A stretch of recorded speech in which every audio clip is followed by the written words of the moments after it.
किस्मत मौका देती है और मेहनत चौंका देती है। जी हाँ दोस्तों, मैं ये बात इसलिए बोल रहा हूँ कि अभी किस्मत आपको मौका दे रही है और आपको मेहनत करके लोगों को चौंका देना है, टॉपर आना है पूरे बिहार बोर्ड में। मैं गोपाल कुमार पाटलिपुत्रा एजुकेशन में आपका स्वागत करता हूँ।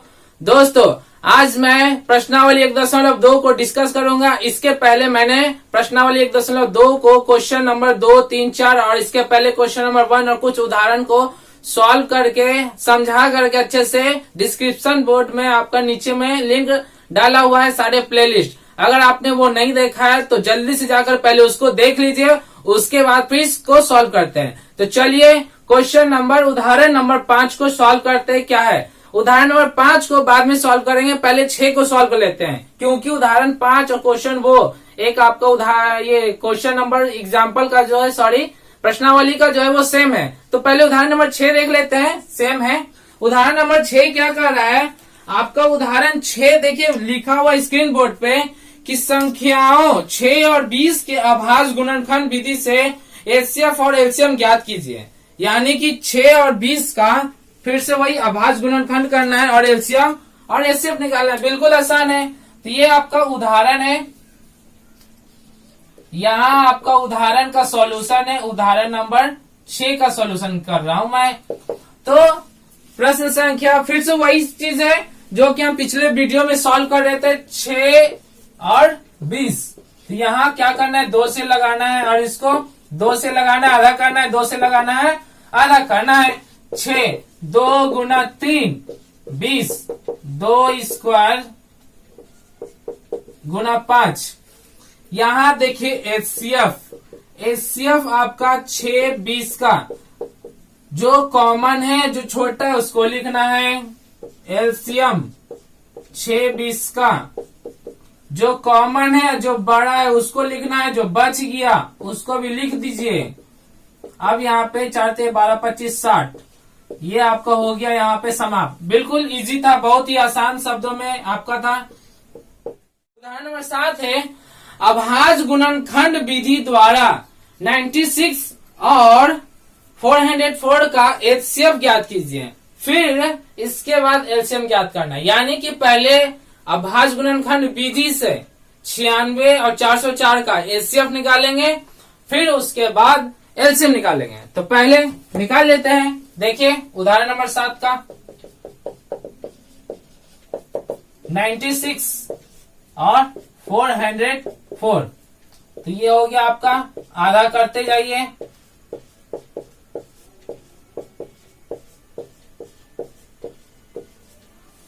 यहाँ 96 का प्राइम फैक्टर आ गया 1 2 3 4 5, 2 to the power 5 3, 404।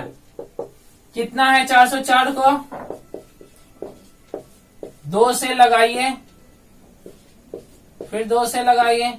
यहाँ देखिए ये किससे कटेगा, 7 से कटेगा कि नहीं, 3 से नहीं कटेगा, 7 से कटेगा कि नहीं। देख लीजिए यहाँ पे अंतिम अंक का दुगुना कीजिए, 10। अंतिम अंक का दुगुना करें 2, नहीं कटेगा। ये फाइनली किससे कटेगा, ये किसी न किसी अंक से कटेगा।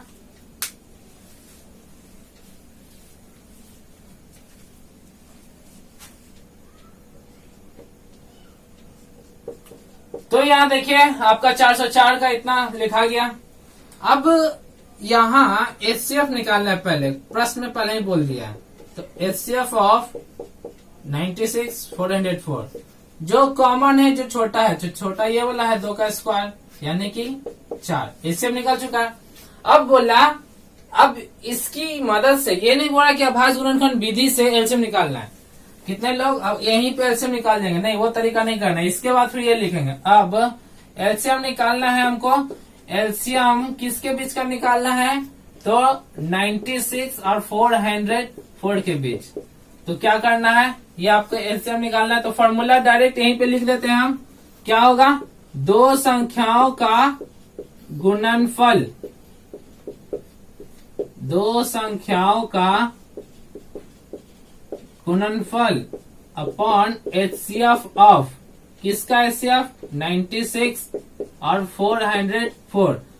तो 2 संख्या कौन था आपका 96 404, इसका देखिए HCF आपका 4 आया, यहाँ पे उतार देना है।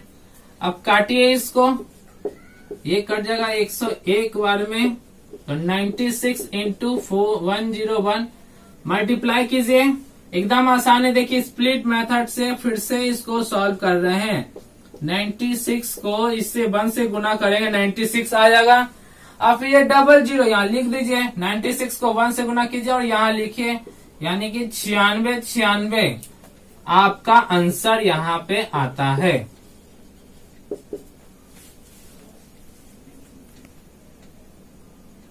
अब आपका एग्जाम्पल 8 क्या लिखा हुआ देख लीजिए कि 6, 72, 120 का आभाज्य गुणनखंड विधि के द्वारा HCF LCM ज्ञात करना है। इसके पहले आपका क्वेश्चन कुछ और कराता है, इस वाले क्वेश्चन में आपको एक ही बार में निकाल लेना है। तो आभाज्य गुणनखंड विधि द्वारा इसका चलिए निकालते हैं, फिर से वही प्रोसेस करना है। 6 को हम लिखेंगे कितना, 2 इंटू 3, फिर 72 का निकाल लीजिए, 2 से लगाइए। सबसे पहले कम अंक 2 से, आधा करेंगे 36, आधा करेंगे 18, आधा करेंगे 9, फिर ये लगेगा 3 से, यानी कि आपका आया 72। 1, 2, 3, तो 2 का पावर 3, और 3 कितना बार, 3 2 बार। फिर है आपका 120, तो 120 का भी निकाल लीजिए यहीं पे। 120 को निकालेंगे तो कितना आ जाएगा, 2 6 बार में, और ये 3 बार में, और ये आपका 15 बार में, और ये आपका 5 बार में। तो आपका आता है 2 का 3, पावर 3 दे देंगे, फिर ये 3 लिखेंगे, और फिर ये 5। तो फाइनली HCF और LCM एक ही मेथड से आभाज्य गुणनखंड हो गया। बस लिखना है 6, 72, 120। यहाँ देखिए जो कॉमन है पहले उसको लिखिए, और जो छोटा है तो छोटा ये वाला 2 है, 2 तो हमने लिख दिया 2। 3 इसमें, 3 इसमें, 3 इसमें, छोटा वाला ये है तो लिख दिया ये। 5 इसमें किसी में नहीं है, तो ये आपका HCF होता है 6। गुना कर देंगे, LCM निकालना है तो क्या लिखेंगे, 6, 72, 120 बराबर जो कॉमन है और जो बड़ा है, तो बड़ा 2 का पावर 3 है, देख लीजिए। तो यहाँ लिख देंगे यहाँ पे 3, 3, 3, बड़ा ये वाला है तो इसको लिखेंगे, और जो बच गया उसको भी लिख दीजिए। 5 बचा तो उसको लिख दीजिए। तो यहाँ 2 का क्यूब 8, 3 का स्क्वायर 9, और ये हो जाता है 5। 8 5 40, 40 को 9 से गुना करिएगा तो आता है 360। इस तरह से ये आपका बहुत ही आसान था, सॉल्व हो गया। तो आइए देखते हैं एग्जाम्पल नंबर 5। आपका एग्जाम्पल नंबर 5 क्या कहता है, तो स्क्रीन पे देखिए आपका क्वेश्चन शो कर रहा होगा। क्वेश्चन है, संख्याओं 4 टू द पावर n पर विचार कीजिए, जहां n एक प्राकृत संख्या है। जांच कीजिए कि क्या n का कोई ऐसा मान है जिसके लिए 4 टू द पावर n अंक शून्य पर समाप्त हो। कहने का मतलब क्या है कि यहाँ पे आप देखिए, अब एक 4 टू द पावर n है, इस पे विचार करना है, सोचना है। अब विचार क्या करना है, चलिए विचार करते हैं। ऐसा विचार करना है कि n का कोई ऐसा मान हो सकता है, पहले बोलिए, जहां n एक क्या है, प्राकृतिक संख्या है। n is the element of ये नेचुरल नंबर, मतलब n सदस्य n का, नेचुरल नंबर का। तो नेचुरल नंबर 1 से स्टार्ट होता है। जब यहाँ पे 4 टू द पावर n की जगह पे अगर 1 लेते हैं तो कितना आएगा, 1। 4 टू द पावर 1 को करेंगे, ये आएगा 4। 4 को प्राइम फैक्टर निकालेंगे तो 2 स्क्वायर आएगा। अगर n की जगह पे 2 रखते हैं तो 4 का पावर 2 का मतलब 4 2 बार में। 4 को अगर हम गुणनखंड करेंगे तो 2 स्क्वायर आएगा, 2 स्क्वायर आएगा, यानी दोनों को ऐड कर देंगे तो 2 का पावर 4 आ जाएगा। इसी तरह 3 रखेंगे तो इसी तरह से आपको आता चलेगा। तो 4 टू द पावर जब n रखेंगे तो आपका कितना आएगा, 2 टू द पावर 2n। तो यहाँ पे देखिए ये जो 2 है, ये 2 क्या है, एक अभाज्य गुणनखंड है, ठीक है। अब यहाँ पे क्वेश्चन में सवाल क्या है, पहले उसको समझ लेते हैं कि 4 टू द पावर n का कोई ऐसा मान निकालिए जिसको अगर इसको सॉल्व करे, जैसे मैंने इसको n का पावर 3 लिया, तो जब इसको सॉल्व करेंगे तो कितना आता है, 4 चौको 16, 16 को 64। या जब इसको आप सॉल्व करते हैं तो 4 आ रहा है, इसको आप सॉल्व करते 4 चौको 16 आ रहा है, यानी कि ऐसा मान n का लीजिए जो रखने पर या तो 4, 16 फिर 64 रखने पर क्या आना चाहिए, अंतिम अंक 0 आना चाहिए। तो अंतिम अंक 0 कब आता है वो देख लीजिए। अगर 4 के अभाज्य गुणनखंड में सपोज इट मान लेते हैं कि 4 का अभाज्य गुणनखंड क्या मैंने 2 और 5 आ गया, ऐसा होता नहीं लेकिन फिर मान लेते हैं। जब इसको गुना करेंगे 2 5 10 तो आता है 10 अंतिम अंक 0। यानी कि 4 का अगर गुणनखंड करेंगे, अगर उसमें 5 शामिल हो गुणनखंड में, अभाज्य गुणनखंड में 5 शामिल हो तभी 0 आ सकता है, वरना नहीं आएगा। तो यहाँ पे ये क्वेश्चन थोड़ा सा अटपटा सा आपको लगेगा, लेकिन इसको याद रख लेना। ये क्वेश्चन जो है बिहार बोर्ड में तो आता नहीं है, लेकिन सीबीएसई बोर्ड में पूछ लिए जाते हैं। फिर भी समझेंगे इसको कैसे। तो देखिए लिखना क्या है, सबसे पहले यहाँ से स्टार्ट करेंगे और यहाँ से डॉट डॉट डॉट यहाँ तक लिखेंगे। और उसके बाद देखिए समझना है कि यहाँ जो है 2 एक अभाज्य संख्या है, ये सब 2 जो है यहाँ पे अभाज्य संख्या है। यानी कि 4 का अगर हम निकालेंगे अभाज्य गुणनखंड तो 2 शामिल होगा। चूंकि हम जानते हैं कि किसी संख्या के इकाई स्थान यानी अंतिम अंक, ठीक है, इकाई स्थान का अंक 0 तभी होगा जब उसके अभाज्य गुणनखंड में 2 और 5 शामिल हो। जैसे ये आपका मान लीजिए कोई संख्या है, सपोज दैट ये 10 है, ठीक है, तो ये 10 अभाज्य, इसका 10 का पावर n है, तो इसका अभाज्य गुणनखंड करेंगे। n का मान कुछ भी रखिए, n का मान 1 लिखेंगे तो 10 आएगा, n का मान 2 लेंगे तो आपका 100 आएगा। तो यहाँ पे इसका गुणनखंड करते हैं तो देखिए 2 5 शामिल है, यहाँ पे आपका क्या शामिल है, ये 2 5 शामिल है। अगर हम 3 लेंगे तो यहाँ पे क्या है आपका, देखिए 2 5 शामिल है, पावर चाहे कुछ भी हो। तो क्या है यहाँ पे समझने की कोशिश कीजिएगा। 10 का पावर n का मान जब 1 लिए, n का मान जब 2 लिए, n का मान जब 3 लिए, तो जब n का मान बदल रहा है तो अंतिम अंक देखिए इसको 0 आ रहा है। अंतिम अंक इसका कितना आएगा, 0। तो कहने का मतलब क्या है, इसका जब अभाज्य गुणनखंड करते हैं तो 2 5 है, यानी कि 0 अंतिम अंक उसी का आ सकता है जिसके अभाज्य गुणनखंड में 2 5 शामिल हो।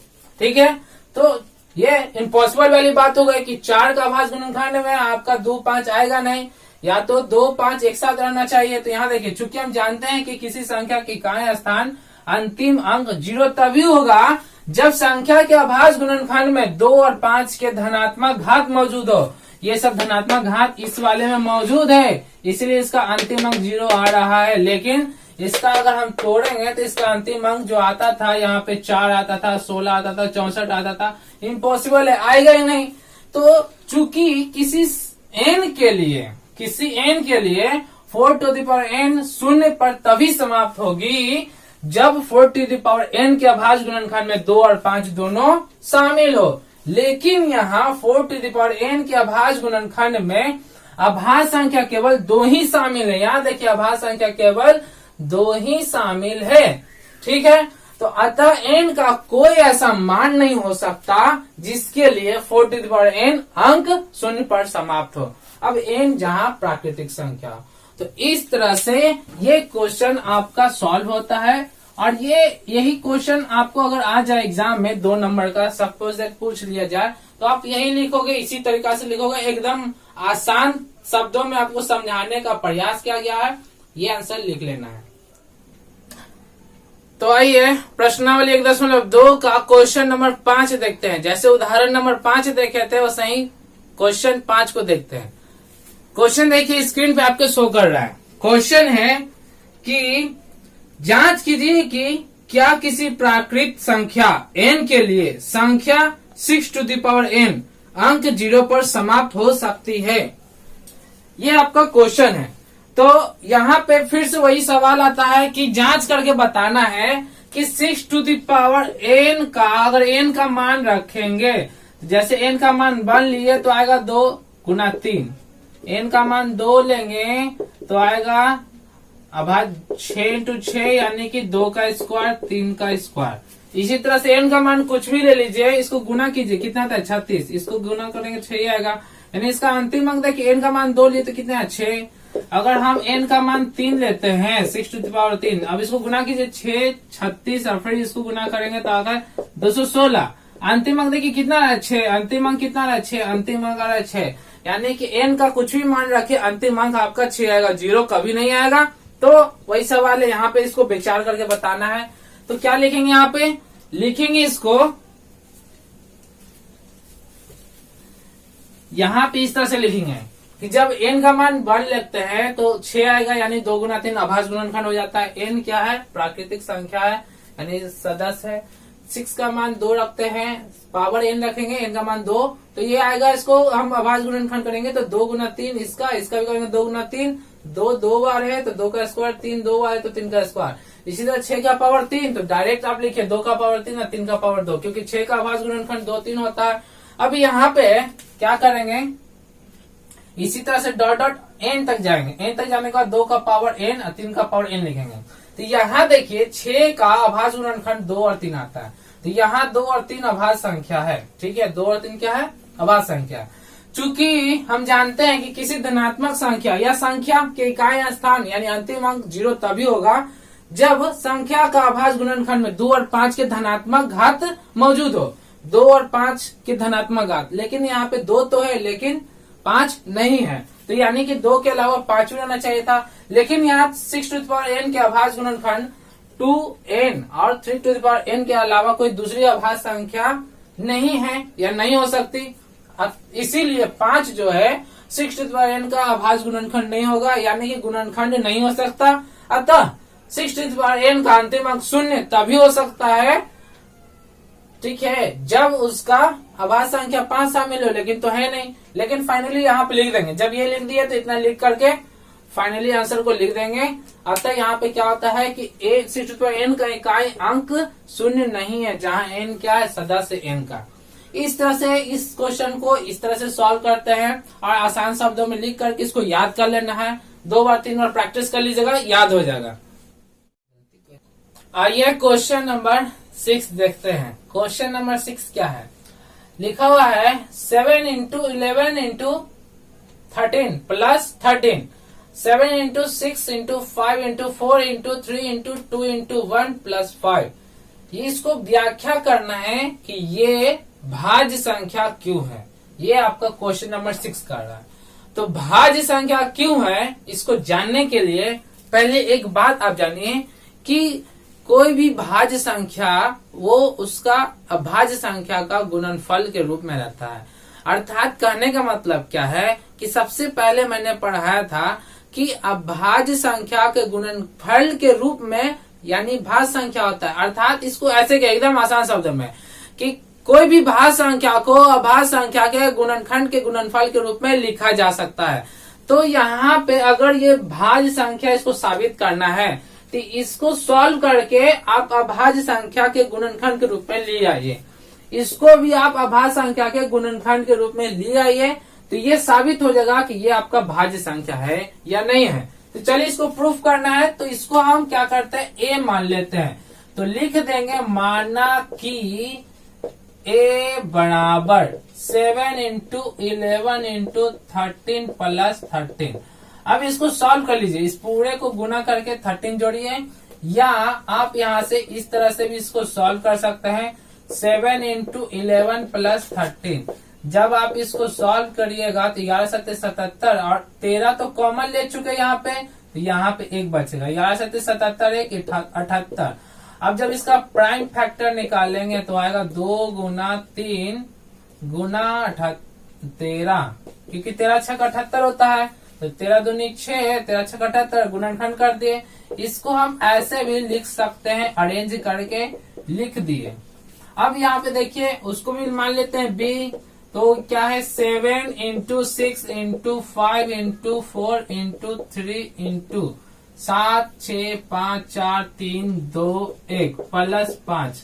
यहाँ से क्या कीजिए, या तो पूरे को गुना करके 5 जोड़ दीजिए, या 5 को कॉमन लीजिए, बचेगा 7 6 5, 5 तो कॉमन ले लिए तो नहीं लिखेंगे, 4 लिखेंगे, 3 लिखेंगे, 2 लिखेंगे, 1 लिखेंगे, और ये 1 कॉमन लिए तो 1 लिख देंगे इसके जगह पे। अब देखिए यहाँ से सबको गुना कीजिए, तो 7 6 42, अब 42 को 4 से गुना कीजिए, 7 6 42 यहाँ पे आ गया, 4 3 12 12 दूनी 24, जब आप इसको गुना करिएगा तो 4 दूनी 8, 4 चौके 16, 2 दूनी 4, 4 दूनी 8, 4 दूनी 8, 4 चौके 16 और 2 दूनी 4। देखिए यहाँ पे कितना 6 4 10, 8 1 9, कुछ गड़बड़ है क्या?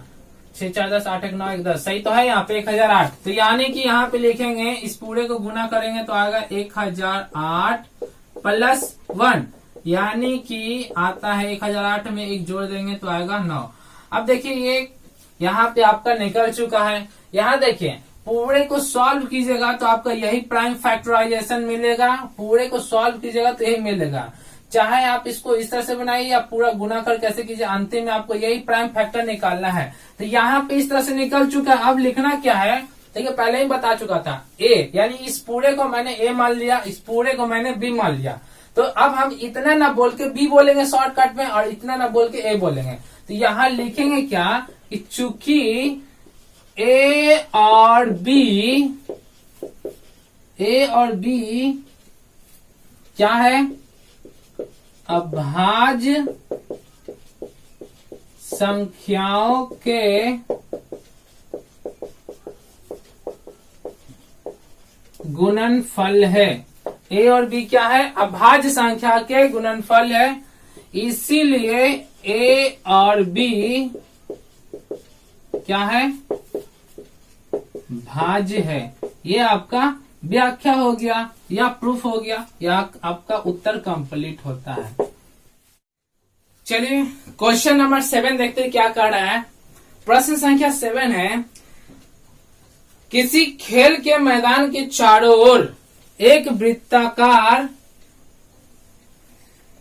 पथ है। इस मैदान का एक चक्कर लगाने में सोनिया को 18 मिनट, जबकि इसी मैदान को चक्कर लगाने में रवि को 12 मिनट लगते हैं। मान लीजिए वे दोनों एक ही स्थान और एक ही समय पर चलना प्रारंभ करते हैं तो और एक ही दिशा में चल रहे हैं। तो ये बताना है कि कितने समय के बाद वे पुनः प्रारंभिक स्थान पर मिलेंगे, कितने समय के बाद। तो यहाँ पे हम लिखेंगे कि मान लीजिए एक वृत्ताकार पथ है, यहाँ से सोनिया चलती है और एक चक्कर लगाती है, 18 मिनट लगा सोनिया को। फिर क्या किया, एक रवि आया, चक्कर लगाया कहीं और से, उसको 12 मिनट लगा। अब दोनों कोई एक ही पोजीशन से चक्कर लगाता है, दोनों कोई। तो अब ये दोनों कोई, जब इस तरह का क्वेश्चन रहेगा कि चक्कर लगाने वाला रवि सोनिया, 2-3 तरह का क्वेश्चन रहता है, आपको पूछेगा कि एक ही समय पे चल रहा है और एक ही दिशा में चल रहा है, ये भी ऐसे जा रही है, सोनिया भी जा रही है और रवि भी जा रही है। तो आपको ये बतलाना है कि दोनों इस पोजीशन पे कितने मिनट के बाद आकर के मिलेंगे। मतलब सोनिया की कैपेसिटी 18 मिनट, पूरा अगर चक्कर लगा लेती है कहीं से भी तो वो 18 मिनट लेती है, और रवि जो है 12 मिनट लेता है। लेकिन अगर एक ही पोजीशन से दोनों को अगर दौड़ते हैं और एक ही दिशा में दौड़ते हैं तो कितना देर के बाद दोनों को एक स्थान पे मिलेंगे, ये हमको बतलाना है। तो ये आपको क्या करना है, सिंपल सी बात है। अगर ये क्वेश्चन ऑब्जेक्टिव में आएगा तो शॉर्टकट में लघुत्तम निकाल लीजिए, यानी एलसीएम निकाल लीजिए। लेकिन अगर इसको बनाने की बात आएगा तो यहाँ पे लिखेंगे कि सोनिया के द्वारा एक चक्कर पूरा लगाने में लगा समय 18 मिनट और रवि के द्वारा एक चक्कर लगाने में लगा समय 12 मिनट। उसके बाद देखिए प्रश्न में आपका लिखा हुआ है मान लिया कि, ये बात आपका लिखा हुआ है। तो वहां से आपका क्वेश्चन में लिखा हुआ है, वो कहाँ गया क्वेश्चन, मान लीजिए ये। तो मान लीजिए के बाद जो आपको लिखा हुआ है वो चीज उतार दीजिए। चूंकि वे दोनों एक ही स्थान से, ये शब्द उतार दीजिए, वे दोनों एक ही स्थान से एक ही समय और एक ही दिशा में चलना आरंभ करते हैं, इसलिए उतने समय के बाद या मिनट के बाद वे पुनः प्रारंभिक स्थान पर मिलेंगे, जितना 18 और 12 का एलसीएम होगा। तो एकदम शॉर्टकट में एलसीएम जैसे निकालते हैं निकाल लीजिए। 18 का भाज्य गुणनखंड रफ में कीजिएगा, रफ में करेंगे तो आपका कितना आएगा, 2 गुना 3 का स्क्वायर। और 12 का अगर अभाज्य गुणनखंड करते हैं तो कितना आएगा, 4 3 12, यानी 2 का स्क्वायर गुना 3। अभाज्य गुणनखंड निकालेंगे तो ना आएगा यहाँ पे एलसीएम ऑफ 18 और 12। तो एलसीएम का मतलब क्या होता है, जो कॉमन है और जो बड़ा है उसको लिखना है, जो कॉमन है और जो बड़ा है उसको लिखना है। तो यहाँ पे 2 का स्क्वायर 4 और 3 का स्क्वायर 9, 9 चौको 36। तो यहाँ लिख देना है कि अतः वे 30 मिनट के बाद पुनः मिलेंगे। इस तरह से प्रश्नावली 1.2 का सारे क्वेश्चन विथ एग्जाम्पल समाप्त होते हैं। फिर अगले पार्ट में मैं अलजेब्रा का वीडियो लेकर के आऊंगा। चूंकि सारे सिलेबस सारे सेक्शन को मेंशन करते हुए चलना है, तो यहाँ पे आपका सारे क्वेश्चन समाप्त होते हैं। ओके दोस्तों, मिलते हैं फिर अगले वीडियो में नए चैप्टर के साथ और नए सिलेबस को कवर करेंगे। अगर ये आपको वीडियो सेशन अच्छा लगा है तो आप इसको लाइक करना बिल्कुल ना भूलें, और अगर आप पहली बार इस वीडियो को देख रहे नए हैं तो सब्सक्राइब कर लीजिए। क्योंकि जो भी मैं वीडियो अपलोड करूंगा, जब तक आप सब्सक्राइब नहीं कीजिएगा तो आपको पता नहीं हो पाएगा। और इसके पहले बहुत सारे वीडियो मैंने डिस्क्रिप्शन में डाल दिया, उसको आप जा करके देख लीजिए। ठीक है, धन्यवाद।